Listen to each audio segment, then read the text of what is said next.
I think one of the things that has been irrevocably lost is the art of the prank call. So it goes like this because if you're a little younger and you're thinking, oh, I know prank calls. No, you don't. You know, like scam baiting, probably, which is good, by the way. We like when these people get what they deserve. Or, somebody calls his friend and says something silly, and his friend, who's probably in on the joke, says something silly back, and it's content. And that's not prank. I mean, prank calls, I guess, were content of the day. They were on CDs and stuff. Like every morning radio show was doing them. We had the Jerky Boys, the Touchtone Terrorists, and they were putting these things on CD. So I suppose like it was content of its day, but it was different. So there's a certain level of anonymity that we don't have anymore. If you prank call me today, I can get your number. I can Google it, right? I can find your socials. I can even tag you. I can be like, don't call me, clown. What's wrong with you? Don't you know that I'm a super duper famous voice actor? I have like 3 subscribers on YouTube. But you can do that back then. So back when I was a kid, we were walking 15 miles in the snow uphill both ways to the coal mines. There were these things called landlines. And when you had a landline, it was you just called the whole house. Anybody could answer, and there were no screens.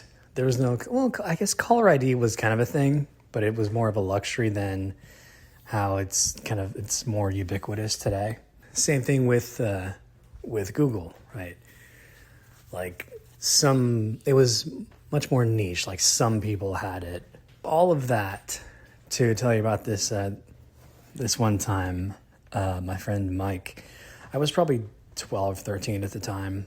Mike was a little older, and he goes, you have a great, crazy, creepy demon voice.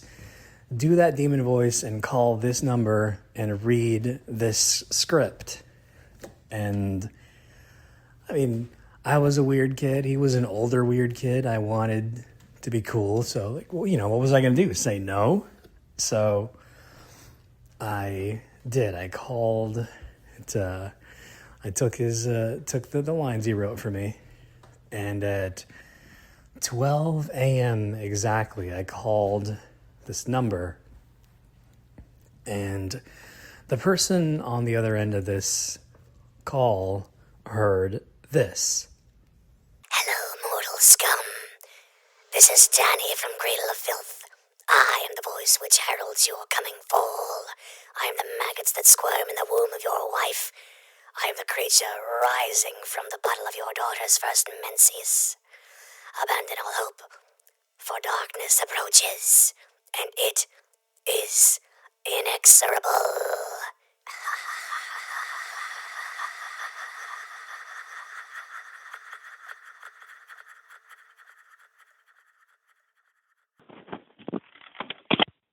So this isn't actually the recording, obviously. I recreated it as best I could from memory. I was always, I don't want to say a theater kid because that carries certain connotations that I don't believe apply to me. But I was very theatrical. I was very into performing, putting on little shows. So I have a great memory for this kind of thing. And I'm fairly certain that's almost word for word the script that he gave me. And, the creepy laugh, everything. So this, it was all there.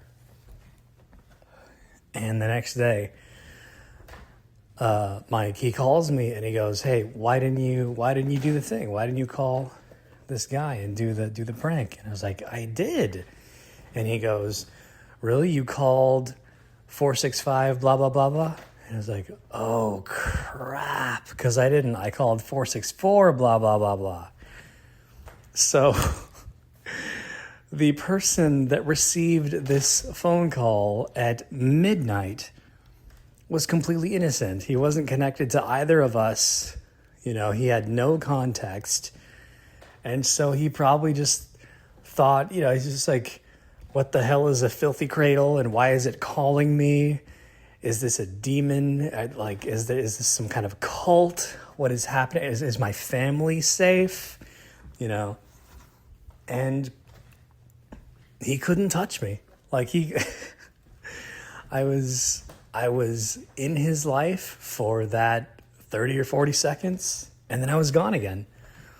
Just a completely untraceable specter.